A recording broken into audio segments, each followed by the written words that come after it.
बिहार के सरकारी अफसरों पर गिरी गाज। सम्राट के बड़े एक्शन से मचा हड़कंप। बिहार में अफसरों की नौकरी छीनी जा रही है।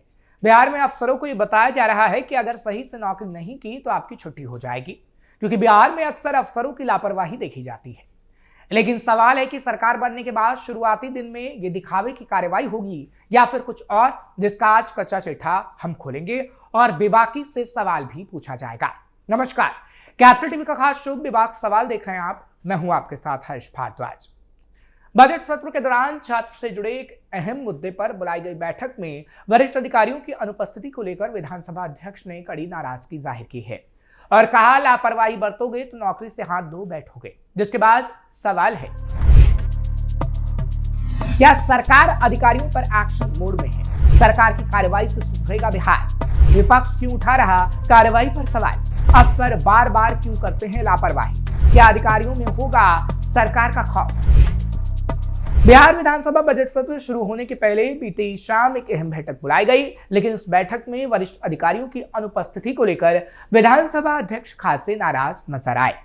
बैठक में सीनियर स्तर के पदाधिकारियों की मौजूद नहीं रहने पर अध्यक्ष ने कड़ी आपत्ति जताते हुए नाराजगी जाहिर की है और भविष्य में किसी लापरवाही को दोबारा बर्दाश्त नहीं किया जाएगा, ऐसा कहकर सख्त चेतावनी दी है। उन्होंने साफ शब्दों में कहा है कि आगे से इस तरह की गैर जिम्मेदाराना कार्यशैली को किसी भी कीमत पर बर्दाश्त नहीं किया जाएगा। विधानसभा अध्यक्ष ने बैठक के दौरान कहा कि विधानमंडल की समितियों और महत्वपूर्ण बैठकों को हल्के में लेना बेहद गंभीर मामला है। उन्होंने निर्देश दिया कि भविष्य में विधानसभा की सभी समितियों की बैठकों में अपर मुख्य सचिव, प्रधान सचिव या सचिव स्तर के अधिकारी की उपस्थिति अनिवार्य होगी। अध्यक्ष ने दो टूक कहा कि किसी भी विभाग की ओर से जूनियर या अनधिकृत अधिकारी को भेजना अब स्वीकार नहीं किया जाएगा। अध्यक्ष ने यह भी स्पष्ट किया कि विधानमंडल की समितियां लोकतंत्र का अहम हिस्सा हैं और इनके माध्यम से जनहित से जुड़े मुद्दों पर गंभीर चर्चा होती है। ऐसे में वरिष्ठ अधिकारियों की गैर मौजूदगी न सिर्फ व्यवस्था पर सवाल खड़ी करती है, बल्कि सदन की गरिमा को भी ठेस पहुंचाती है। उन्होंने कहा कि अधिकारी ये समझे कि समिति की बैठक कोई औपचारिकता नहीं है, बल्कि जवाबदेही तय करने का संवैधानिक मंच है। इस दौरान संसदीय कार्य विभाग के मंत्री विजय चौधरी ने सरकार की ओर से स्थिति स्पष्ट करते हुए भरोसा दिलाया कि सरकार विधानमंडल के प्रति अपनी जिम्मेदारियों को लेकर पूरी तरह गंभीर और प्रतिबद्ध है। विधानमंडल को लेकर वो पूरी जिम्मेदारी निभा रही है। उन्होंने कहा कि सरकार का ये प्रयास रहता है कि सभी विभाग सदन और समितियों के कार्यों में सक्रिय सहयोग करें, इसलिए अधिकारियों की मौजूदगी जरूरी होती है। विजय चौधरी ने विभिन्न विभागों द्वारा प्रतिनियुक्त किए गए नोडल पदाधिकारियों को भी निर्देश दिया कि वो अपने दायित्वों को गंभीरता से निभाएं, नहीं तो नौकरी से हाथ धो बैठें। उन्होंने कहा कि कई बार लापरवाही या संवाद की कमी के कारण ऐसी स्थिति उत्पन्न होती है जिसे भविष्य में टालने की जरूरत होती है, इसलिए ये सख्त संदेश दिया जा रहा है। अधिकारियों को सख्त संदेश। मंत्री ने यह भी स्पष्ट किया कि जिन अधिकारियों ने किसी अपरिहार्य कारण से बैठक में हिस्सा नहीं लिया, उनके द्वारा संबंधित विभाग के योग्य और सक्षम अधिकारियों को विधिवत प्राधिकृत कर बैठक में भेजा गया था। हालांकि उन्होंने माना कि इस तरह की महत्वपूर्ण बैठकों में वरिष्ठ स्तर की उपस्थिति अधिक प्रभावी और आवश्यकता होती है। अधिकारियों की मौजूदगी होना जरूरी है। विजय चौधरी ने भी कहा कि सरकार ये सुनिश्चित करेगी कि भविष्य में किसी विशेष परिस्थिति को छोड़कर इस तरह की अहम बैठकों में वरिष्ठ अधिकारी खुद उपस्थित रहें। उन्होंने कहा कि विधानसभा की समितियों की बैठकों में भी प्रमुख सचिव, प्रधान सचिव या सचिव स्तर के अधिकारी की उपस्थिति सुनिश्चित की जाएगी, ताकि भविष्य पर गंभीर और सार्थक चर्चा हो सके। हालांकि इस पूरे घटनाक्रम के बाद स्पष्ट संकेत मिलते हैं कि विधानसभा अध्यक्ष और सरकार दोनों ही विधानमंडल की बैठकों और समितियों की कार्यप्रणाली को लेकर सख्त रुख अपनाने के मूड में है। माना जा रहा है कि इस चेतावनी के बाद भविष्य में अधिकारियों की लापरवाही पर लगाम लगेगी और विधानमंडल की कार्यवाही अधिक प्रभावी और जिम्मेदार बनेगी। डिप्टी सीएम ने भी अधिकारियों को दी चेतावनी, तो दूसरी तरफ बिहार के उप मुख्यमंत्री विजय कुमार सिन्हा ने राजस्व और भूमि सुधार विभाग में फैली गड़बड़ियों को लेकर सख्त रुख अपनाया है। उन्होंने सख्त लहजे में एकदम साफ कर दिया है कि भूमि माफियाओं और भ्रष्ट पदाधिकारियों के खिलाफ कार्रवाई किसी भी सूरत में नहीं बर्दाश्त की जाएगी और ये रुकेगी। उन्होंने सख्त लहजे में एकदम साफ कर दिया है कि भूमि माफियाओं और भ्रष्ट पदाधिकारियों के खिलाफ कार्रवाई किसी भी सूरत में नहीं रुकेगी। उप मुख्यमंत्री ने दो टूक कहा है कि वो अपराधियों से चुनाव लड़कर जीते हैं और किसी भी तरह के दबाव से डरने वाले नहीं हैं। विजय कुमार सिन्हा ने कहा कि जिस क्षेत्र से उन्होंने चुनाव लड़ा, वहां अपराधियों से मुकाबला कर उन्होंने जीत हासिल की है। इसके साथ ही उन्होंने भूमाफियाओं को कड़ा संदेश देते हुए कहा कि इस अभियान के लिए वो सिर पर कफन बांधकर निकले हैं। उन्होंने कहा कि वो पूर्व प्रधानमंत्री अटल बिहारी वाजपेयी के विचारों को अपना आदर्श मानकर ये लड़ाई लड़ रहे हैं। उप मुख्यमंत्री विजय कुमार सिन्हा ने साफ किया है कि भूमाफियाओं और उनके संरक्षण में काम करने वाले अधिकारियों और कर्मचारियों की छुट्टी होगी और किसी को भी बख्शा नहीं जाएगा, उन्हें अपनी नौकरी से हाथ धोना पड़ेगा। डिप्टी सीएम ने कहा कि जो पदाधिकारी भूमाफियाओं, दलालों और बिचौलियों के लिए काम कर रहे हैं और उनके खिलाफ हो रही कार्रवाई का विरोध करते हैं, वो जनता के हित में काम नहीं करते। उन्होंने ये भी कहा कि विभाग के वो कर्मी जो ईमानदारी से जनता के लिए काम करना चाहते हैं, वो इस अभियान का विरोध नहीं करेंगे, लेकिन जो लोग गलत कार्यों में लिप्त पाए जाते हैं उनके खिलाफ ठोस प्रमाण के आधार पर सख्त कार्रवाई की जाएगी। भ्रष्टाचार के खिलाफ जीरो टॉलरेंस रहेगा जारी।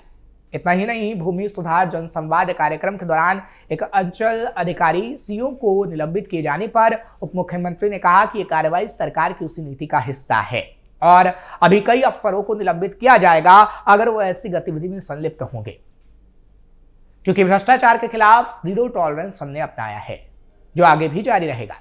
उप मुख्यमंत्री विजय कुमार सिन्हा ने यह भी जानकारी दी कि आगामी दिनों में मिथिलांचल की धरती दरभंगा में भूमि सुधार जनसंवाद कार्यक्रम आयोजित किया जाएगा। इस कार्यक्रम के दौरान वो खुद जनता से सीधा संवाद करेंगे और उनकी समस्याओं को सुनकर समाधान करेंगे। जिन अधिकारियों की शिकायत मिलेगी उन अधिकारियों पर सख्त कार्रवाई की जाएगी। दखल कब्जा कराया तो नपेंगे थानेदार। अब बात एक और बड़ी खबर की, क्योंकि अब थानेदारों पर भी बड़ी कार्रवाई हो सकती है, अधिकारियों पर गाज गिर सकती है, क्योंकि बिहार में थानेदारों को लेकर सख्त संदेश दिया गया है। बिहार के उप मुख्यमंत्री सह राजस्व और भूमि सुधार मंत्री विजय कुमार सिन्हा ने ही राज्य की भूमि विवाद समाधान प्रक्रिया को लेकर कड़ा रुख अख्तियार किया है। उन्होंने स्पष्ट किया है कि अब पुलिस हस्तक्षेप की आड़ में किसी को डराने धमकाने का खेल बंद होगा, क्योंकि पहले खबरें आती थी कि पुलिस अधिकारी डराते थे, धमकाते थे, पैसा वसूल करते थे। उन्होंने कहा कि डबल इंजन सरकार ने यह साफ कर दिया है कि भूमि विवाद न्यायिक और राजस्व प्रक्रिया का हिस्सा है, न कि पुलिस की व्यक्तिगत पसंद नापसंद का। उप मुख्यमंत्री ने भूमि सुधार जन कल्याण संवाद में मिली शिकायतों का हवाला देते हुए कहा कि कई मामलों में पुलिस द्वारा अनावश्यक हस्तक्षेप किया गया, जिसे अब बर्दाश्त नहीं किया जाएगा। सरकार के नए दिशा निर्देशों के मुताबिक पुलिस का दायित्व केवल शांति और कानून व्यवस्था बनाए रखना है। पुलिस बिना किसी सक्षम कोर्ट या प्राधिकार के आदेश ना तो किसी को दे सकती है और ना जमीन पर दखल कब्जा दिला सकती है, ना ही कोई निर्माण कार्य या चार दीवारी पुलिस करवा सकेगी। 1 फरवरी से लागू होंगे सख्त नियम। वहीं राजस्व और भूमि सुधार विभाग ने भूमि विवादों के निपटारे के लिए विस्तृत गाइडलाइन जारी की है, जो 1 फरवरी 2026 से पूरे बिहार में प्रभावी होगी। अपर मुख्य सचिव अरविंद कुमार चौधरी और प्रधान सचिव CK अनिल द्वारा जारी निर्देशों के तहत अब थाना स्तर पर हर विवाद की विस्तृत रिपोर्ट तैयार करना अनिवार्य होगा। पहला, थाना डायरी में प्रविष्टि, यानी किसी भी विवाद की सूचना पर स्टेशन डायरी में दोनों पक्षों का नाम, जमीन का खाता खीसरा, रकबा और विवाद की प्रकृति दर्ज करनी होगी। दूसरा, अंचलाधिकारी के साथ समन्वय। थाना प्रभारी को अनिवार्य रूप से अंचलाधिकारी यानी CO को लिखित या डिजिटल सूचना देनी होगी, ताकि राजस्व और पुलिस प्रशासन मिलकर काम कर सके। सबका सम्मान जीवन आसान के लक्ष्य पर जोर। दरअसल ये बदलाव मुख्यमंत्री नीतीश कुमार के साथ निश्चय यानी 2025 से 2030 के विजन का हिस्सा है। पत्र के माध्यम से कहा गया है कि राज्य के 4 करोड़ 5 लाख जमाबंदी धारकों को पारदर्शी और संवेदनशील समाधान देना सरकार की प्राथमिकता है, इसलिए अधिकारियों पर सख्त कार्रवाई होगी और एक्शन लिया जाएगा। विजय सिन्हा ने चेतावनी दी है कि अगर किसी पदाधिकारी द्वारा अवैध कब्जा दिलाने या निर्माण कराने की शिकायत मिली तो उस पर कड़ी कार्रवाई सुनिश्चित की जाएगी।